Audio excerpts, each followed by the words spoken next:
My name is Tapiwa Chipfupa, and I live in exile from my country, Zimbabwe. I haven't seen my family for more than 12 years. I now live in South Africa, but it feels like I'm living in limbo.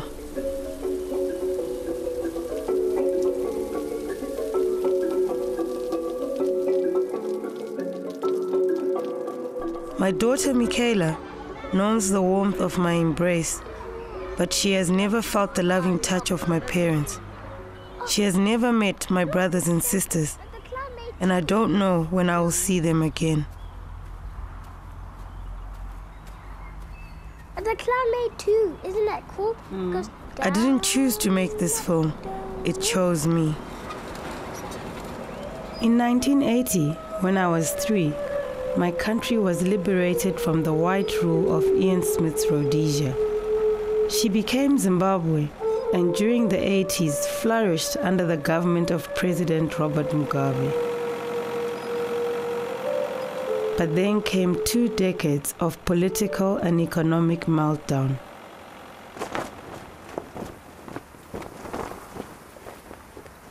My story is about the separation of my family and our connection to the land.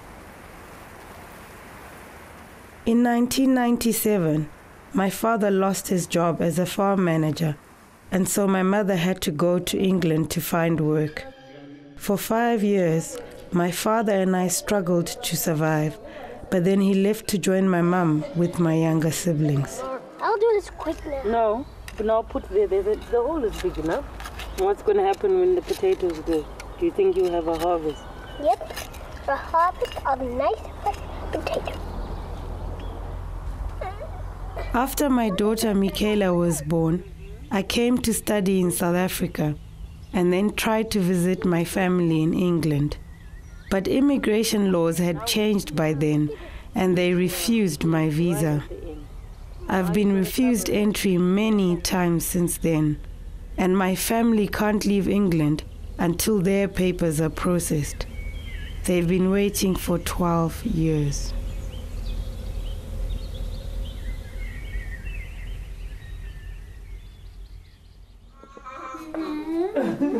Scottish dance.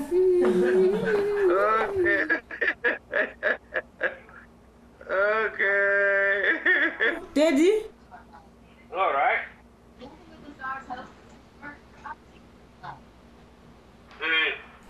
Potatoes. Look, you have lost the competition, Michaela. Where potato? There's the potatoes. You see, Sekuru is a big farmer. What is he doing?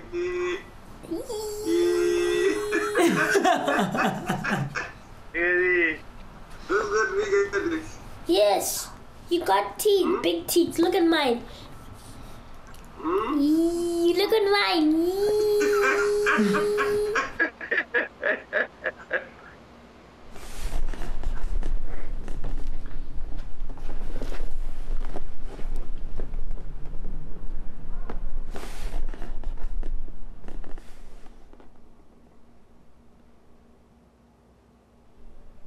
I miss you.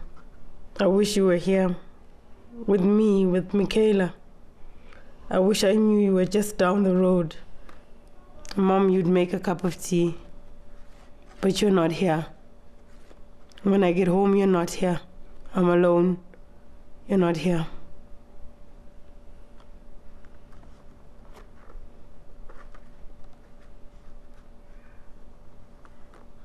Emptiness.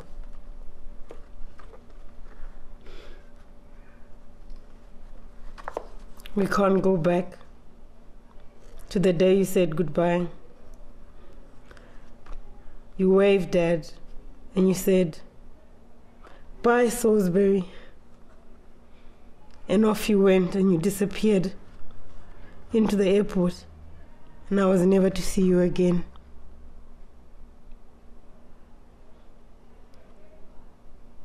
I wish I could have said more besides goodbye and I love you.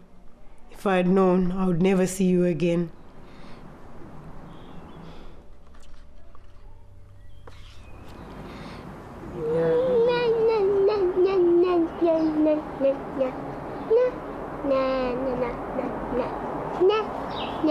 No. Can you see that the clouds are coming closer?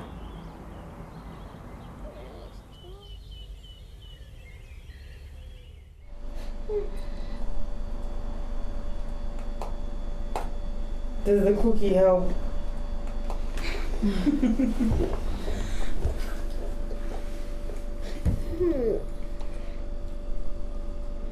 2 weeks is gonna be much better. 2 weeks is gonna be so fast. You won't even know.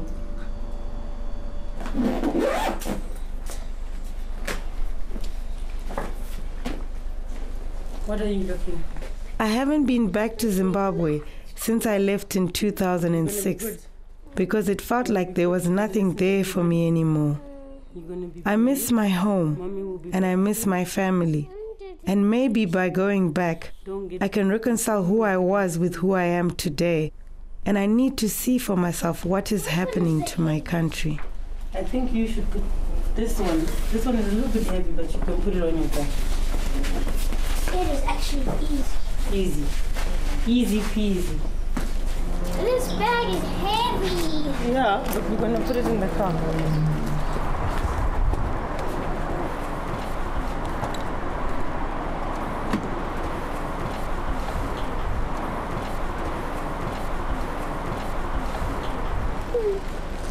Are you going to be good?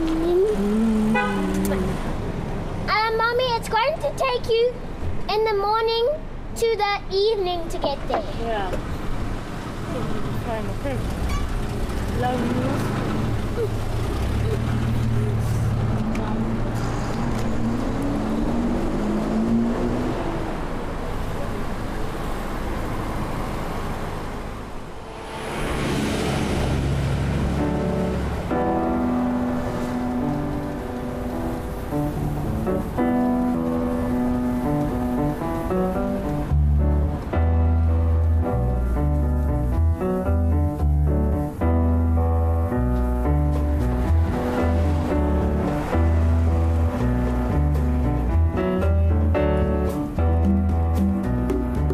Exile is like a heavy bag, which I have carried.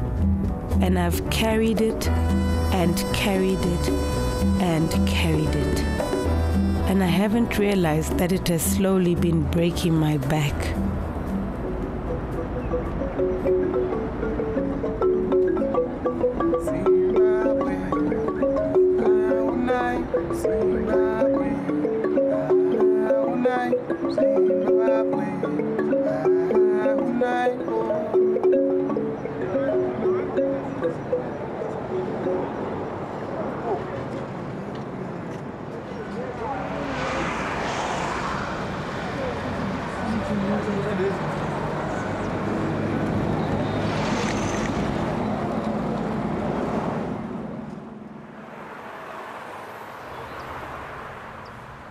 Our family house in Vinona, a suburb of Harare, is all that remains of our life in Zimbabwe, and is for me the only place that I still call home. Hello, Justice. Seriously? Right. Right, Masimbe. Do makadiyo. Tambiri.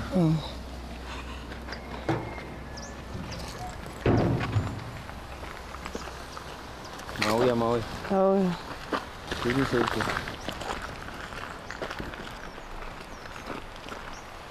Appreciate me.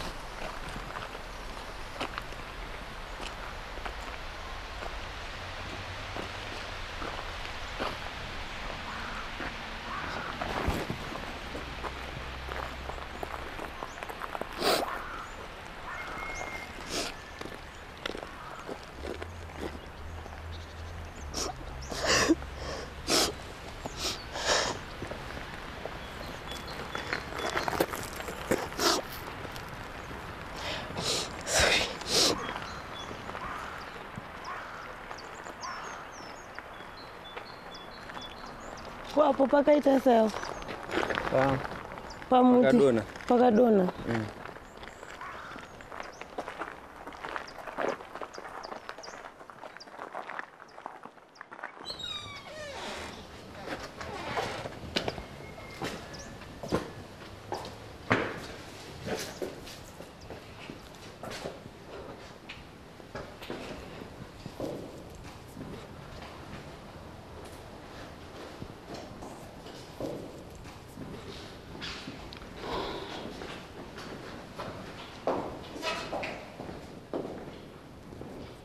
We kept this house in the hope that things would get better and that maybe one day we could live here again. But now that feels like an impossible dream.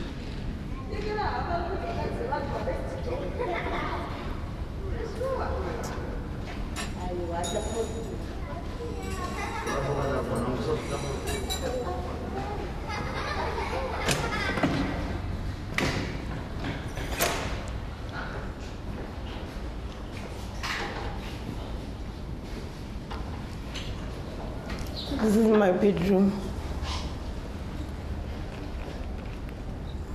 I would stand and wait for my dad to come to the gate.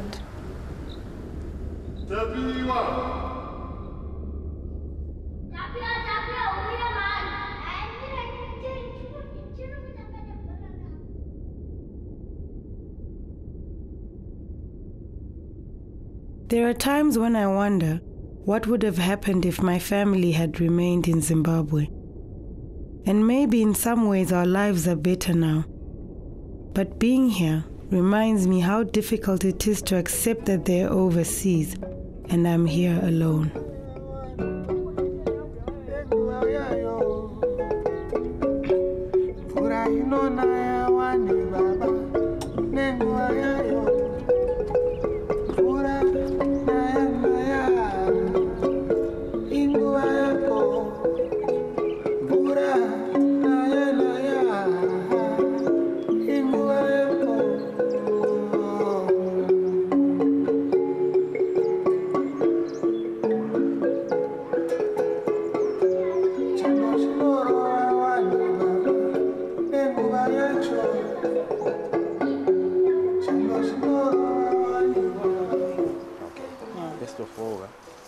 When my dad bought this car in 1977, he was one of the few black people in Rhodesia to own a car.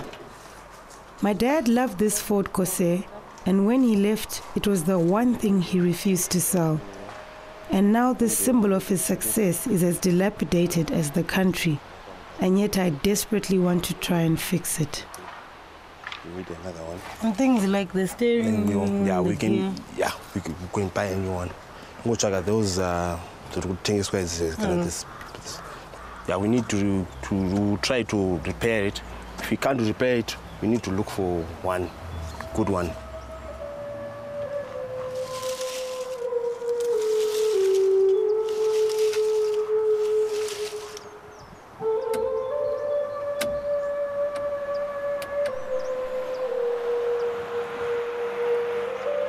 After my family left, the situation in Zimbabwe steadily worsened. Life became a question of survival. Millions left the country. Others chose to stay or simply didn't have the means to go.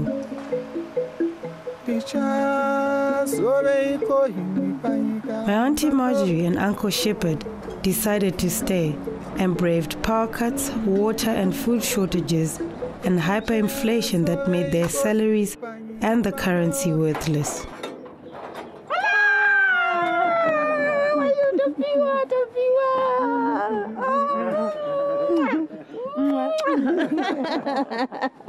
Welcome.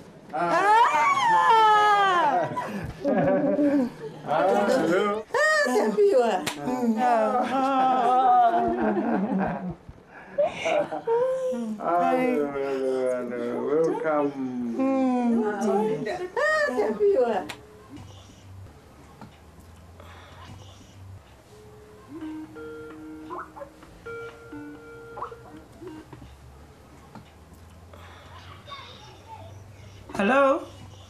Hello? It's you to the morning cave because Monday at a corner. Hello?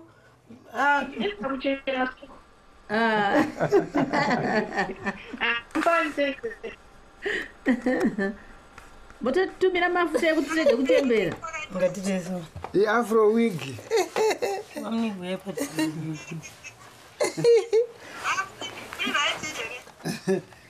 Afro wig, my guru. Picture which you Sakawasha Kanaka, cannot what to Pirabas. Eh? I always ndakadzika zvakanaka. Zviri nani. Mamboti vachemberi. Hazvikaita kushoreka vatoratidzika kunaka kupfuura zvavari ndofunga. We also want to see you. Inonzi Zimbabwean internet. Must be patient. Mami, hanzi kuri kutonhora here? Hello? Zvinombonaka chaizvo zvombo. Hanzi kuri kutonhora here?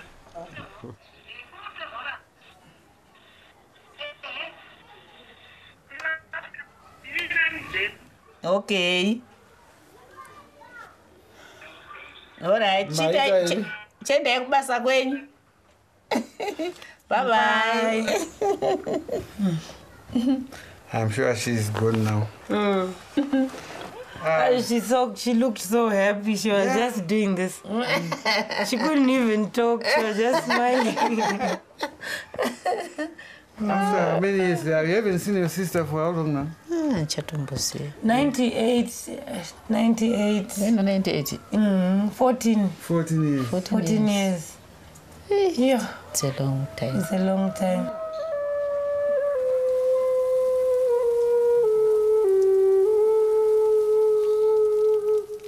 We are ever at home. You don't have to move anywhere, where you like. Even when you feel like doing something nice, wakangogovern one pocket. And it's so hard to get $1. It's so hard. If you think of selling something, nearly everyone is selling something. $1 chairo rakaoma. Dora ra Obama rakaoma kuwana. Kana ukarima, even if you plant something to sell it, the price is so low. Upenyu wakanga wainakidza so. It was so nice. We were so free. Everything was so easy. We were so happy. In the fields, there were plenty plants, in maize, chickens, and more eggs. And it was so nice. Sure. And we are just missing that time. It was nice, my days, especially in my early 80s and the early 90s, yes. But as long as I was pinch. Well, that time we were too excited on the independence, and some of us forgot till hard times would come. Anyway, those were good old days, and life was still very manageable during that time. Unlike today, when everything seems to be a bit hard, but not very hard. It pushes us to work. Yes, it's true. Yeah. One of the first things Randakatanga Funga was like fact kuti munhu wedairy board auya achitisira mukaka kubva inona. That is something that I miss. Can you paint a picture of what it was like for you then? Yeah, that era, even here, I feel it was, the situation was also, still good. My deliveries, and newspapers. You could wake up in the morning, go to the gate, collect your bottles of milk, your newspaper. Unlike these days, if the milkman leaves a bottle of milk there, by the time you get to the gate, it will be gone. Upenyu chaiwo wakaoma. Uri free zvako, but hauna free mind. Mazvona. Saka munonyatsona kuti zvichazopera rini, we don't know. Pamwe zviri kamba zvichingoita worse, because instead of going forward, it looks as if we are going backwards. My aunt and uncle remember the 80s with the same fondness as I do. But it's hard to accept that things went so wrong and to live with broken dreams. When I was born, the country's best farmland was owned by a few thousand white farmers. Hundreds of thousands of black farmers survived on the remaining less fertile land. and so were promised farms at independence. But government promises took too long to deliver. In the 90s, the clamor for land increased, and as the decade closed, the now frustrated veterans who had fought for independence began to grab land by force. Meanwhile, the government tried to fast-track land reform, and in this process, my outspoken father lost his job as a farm manager.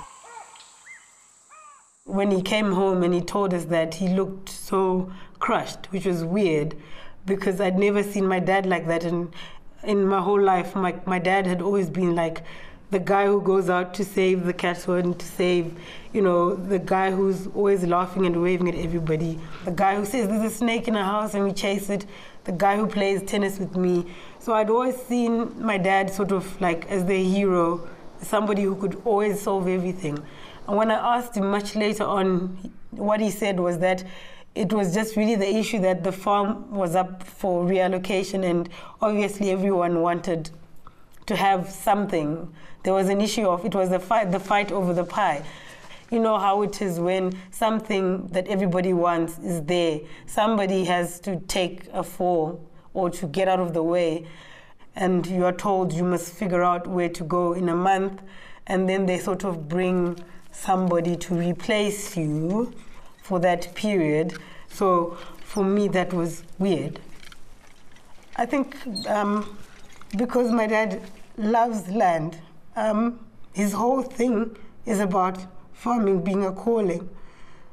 He felt sort of disarmed because then what does he do? Because that's all he knows. And for the first time in my life, he didn't have a plan. My dad always had a plan. So it was strange that my dad didn't have a plan. I didn't realize it then, but when my father lost his job, it was the beginning of the end of our life in Zimbabwe. And so I'm making this journey to make sense of what happened to my family.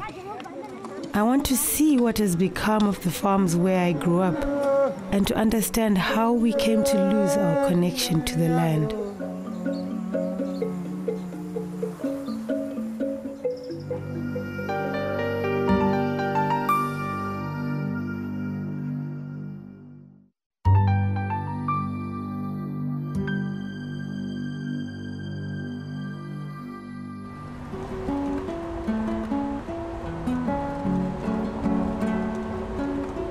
When I look back on my childhood, we were always moving to whichever farm Dad was managing.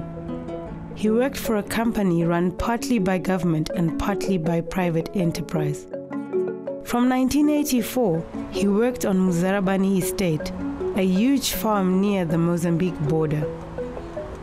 The farm is still run by the same company that my dad used to work for.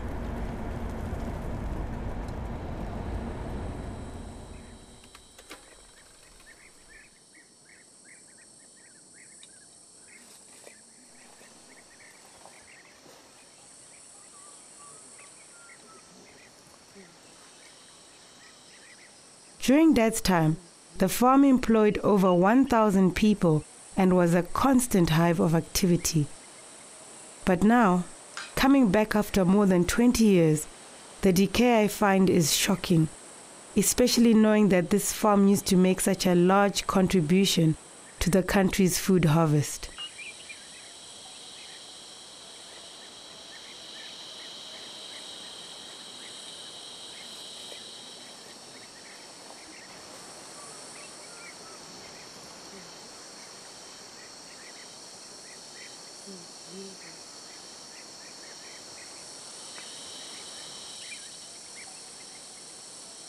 I found one of the workers from Dad's time, and he agreed to show me around.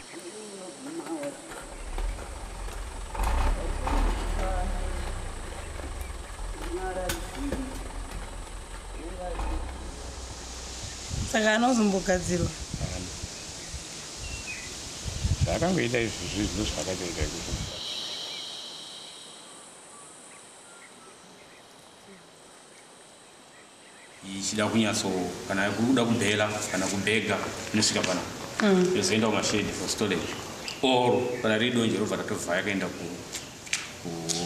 kujinari svika panapa. And then saka during Chipfupa's time these things were done kusvika apo necotton kubva kusvika uko pesa. The top is cotton. Yeah, cotton. Jeez. There were almost thousands and thousands of belts that eat for Pana. Masheda ite maduka.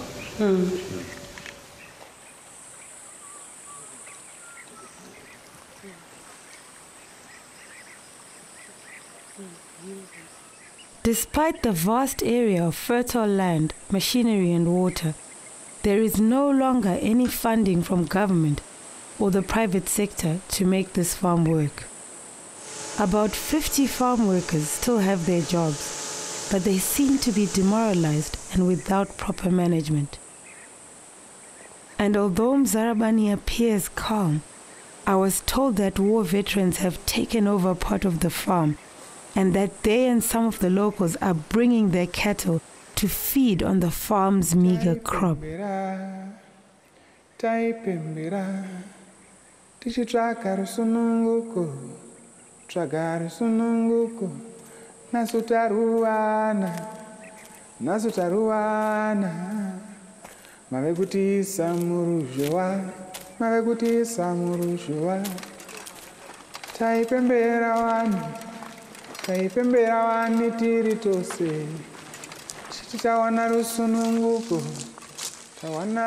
Living on these farms gave our family the kind of life that in the old days was reserved for the white managers. But it also meant that we were at the mercy of the company and were always on the move.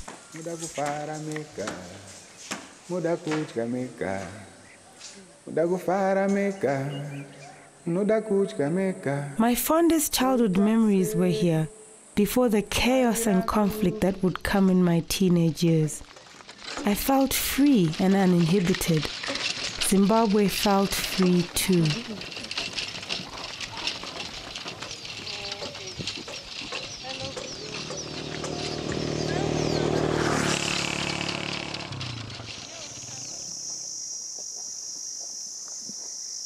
When I was 12, the company transferred Dad to a new farm near a town called Chegutu.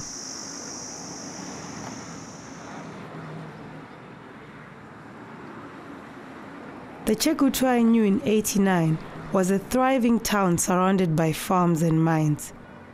Today the town is still busy, but it is run down and remarkably full of tractors driving around town as if they were cars.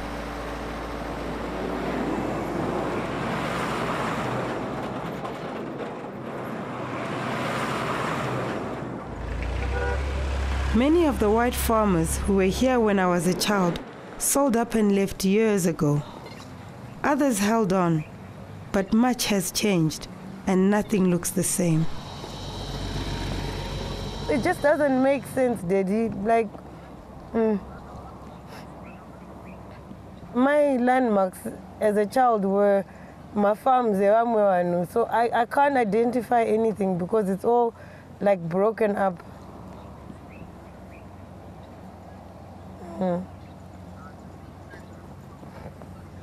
I don't know because that was last year, and I can see Kubek Kwemba from Iripagomo, and it's now next to a road.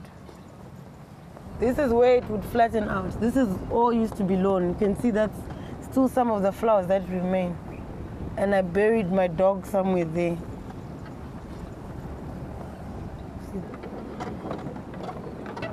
It is rumored that part of this farm and the house now belongs to a prominent government minister thought to be related to the president. So I was really worried about going inside the yard.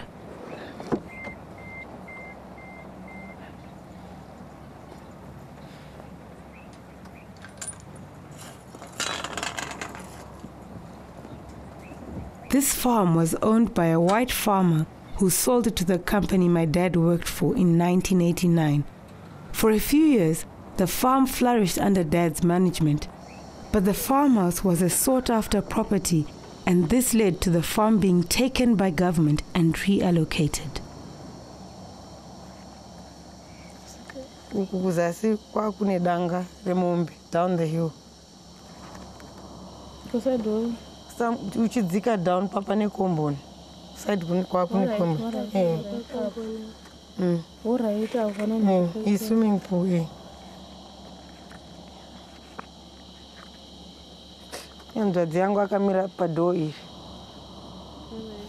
So I don't remember everything, but I just would want to see, just walk around. Don't go from one chifamba and then do vandava. That's pretty much it. Apana chaningamboti chanduru kushandisa chekuti ndoda kuita zvinhu zvakaipa or anything. It's my history. I'm 35 years old. It's my history from when I was 1 up to today. Put this down.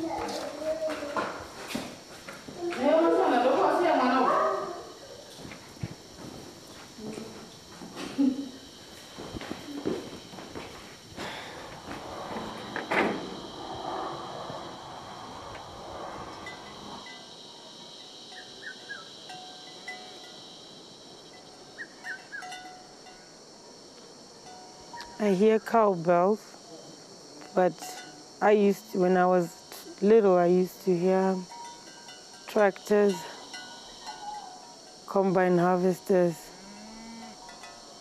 trucks, people talking, farm activity. Now I hear cowbells and silence.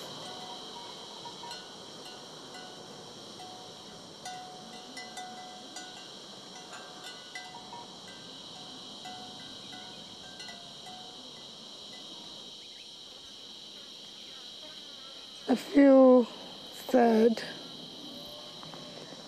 and angry because this used to be such a beautiful place, and I had such a happy childhood here. The section of my childhood when I was here, I was really happy, like a little paradise, and now it's like all gone. No, none of the kids who stay here have the privilege that I had to like swing on a swing, jump in the pool, and it's neglected. And I just wish that people would think more carefully when they hand out these things.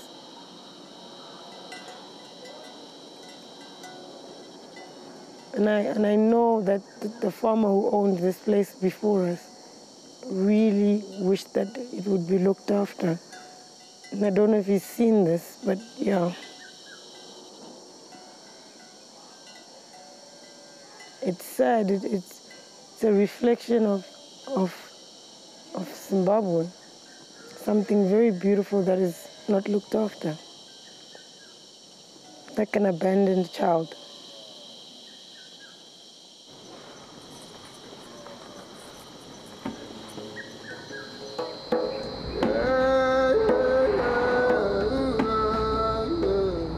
In the early 90s, my father was moved from Chegutu to a farm in Mangura. This is the last farm he worked on. When we lived in Mangura, it was famous for its copper mines and agriculture. But now the mines are closed, and the town is just a shadow of its former self. Soon after Dad lost his job in 1997, the farm was broken up by the government into 10 plots and allocated to various families. Ironically, my Auntie Charity was given one of these plots that she continues to farm. The Zimbabwe I remember was tranquil and idyllic. But on the way to meet my auntie, I feel an atmosphere of fear and mistrust that I've sensed throughout this journey. Probably a result of the political and economic storms that Zimbabweans have endured for more than 20 years. And it means we have to tread carefully. It's been 14 years since Auntie Charity has seen me or talked to any of the family. And since her husband died of a stroke 9 years ago, she's lived here alone. I'm next to the camera because the picture is so small. Oh, Ava, ma'am, can you see? Maona. Chinyatsa waona zvakanaka isati yaita movha mabhabha isati yaita funny. Bye bye my nin. Bye bye. Okay. Bye. Okay. Bye, mommy. Bye-bye. I love you. Okay. Bye.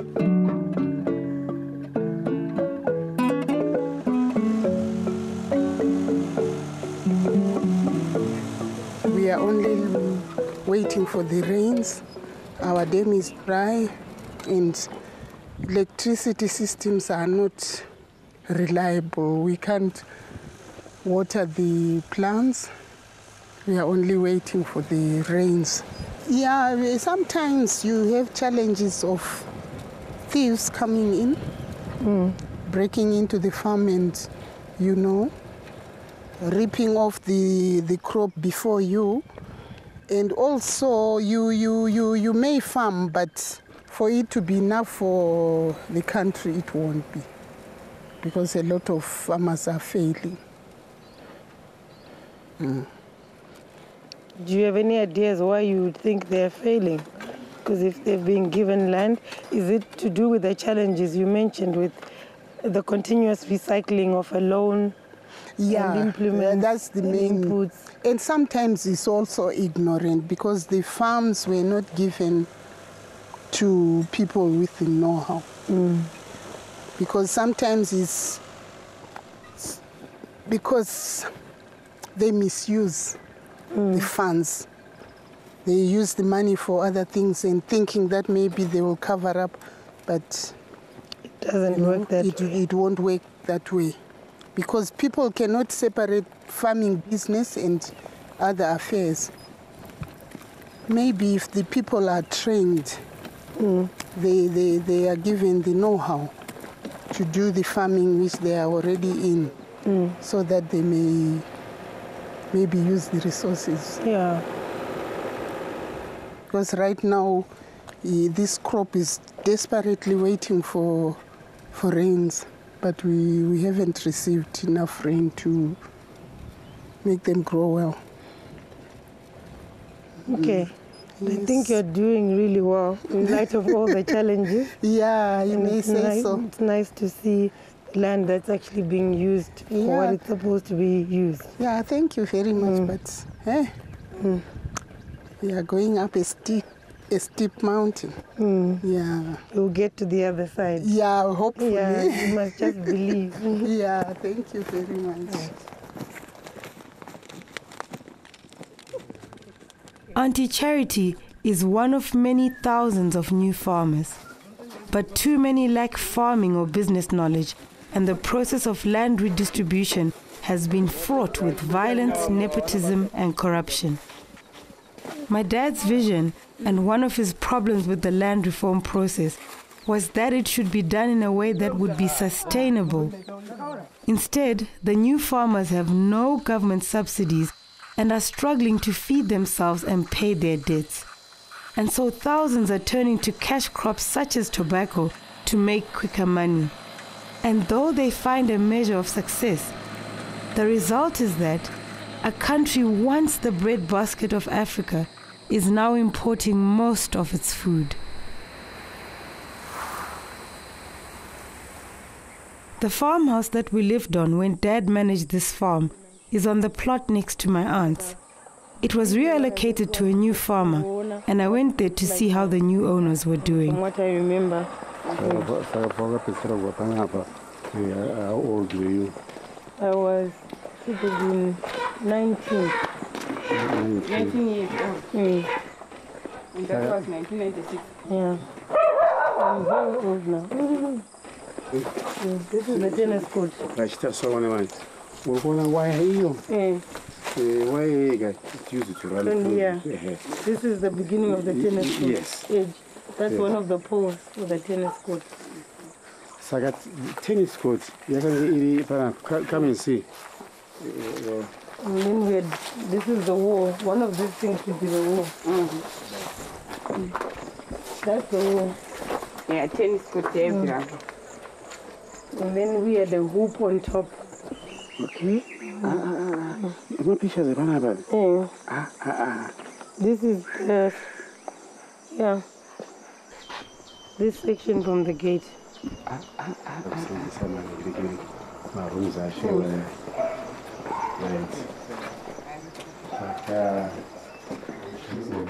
Yeah. And this one? My bedroom. Your bedroom? Yeah.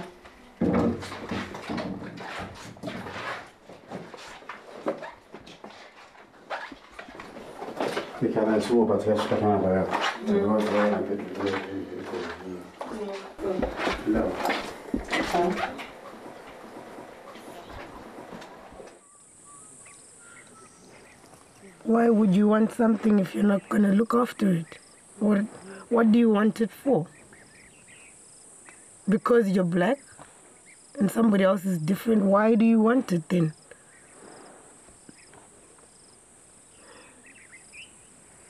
Being African is not your skin color. You're an African because you are born on this continent. You're a Zimbabwean because you're born in Zimbabwe. Not because you're black or, being white doesn't make you any lesser. If things are unfair, split them up fairly. But if you want a piece, then look after it. It's like we've lost what we were, what our identity was as people because we think it's our right. A right doesn't mean that you have the ability to take care of something. What a waste.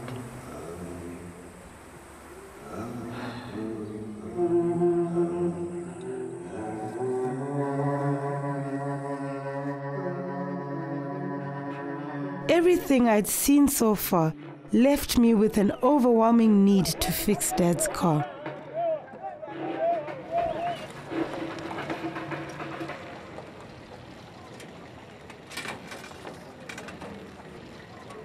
Those are all my parts are already. My parts are my batteries now, my ready now.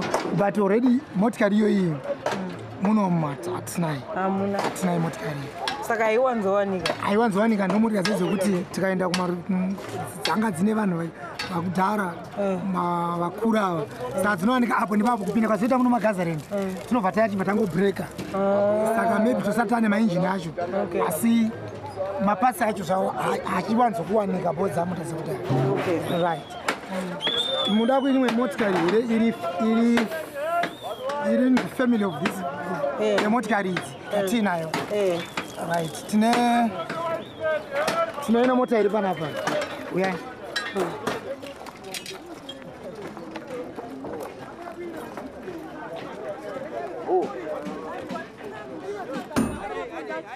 Napambira nini wanava kuzeni? Iwe. Unotozvizivisa kuvanhu. I didn't know that apana nenga achizviziva ndataura naava nazi. Iwe. Vauya vachitara nyika vanondobringa munatika. Vari kuuya inini handiti.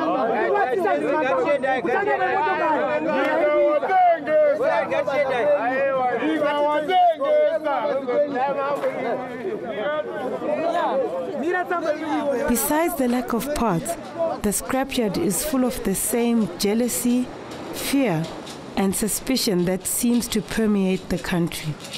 And I have to accept that it will be impossible to fix Dad's car.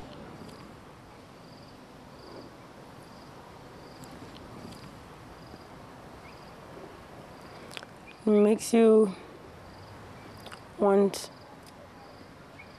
everything back. It's like somebody stole time. Like you want to go back. You want your family back. You want your parents back. You want your country back. You want your house back. You want your car back. But you can't because everything has changed. You can't get it back. You can't go back. You can't make people change the way they've done things. You can't make Zimbabwe who she was before. You have to go forward and find a way, even though it feels like there's no way.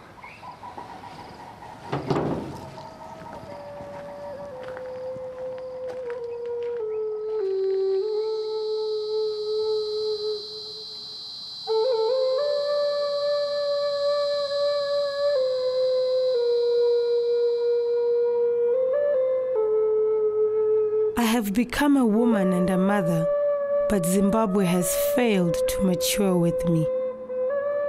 The country of my childhood has gone, and I need to move on.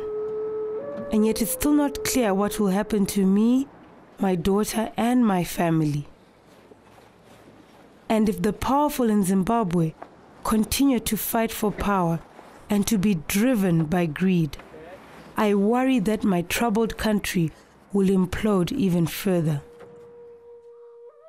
I love Zimbabwe, but she feels like an ailing parent whose children can't decide what to do with her. Yet while we squabble, she grows weaker. I feel stronger now. I feel like I've lost the painful weight of the bag on my back and I can walk free. My name is Tapiwa Chipfupa. I am a Zimbabwean. I always will be.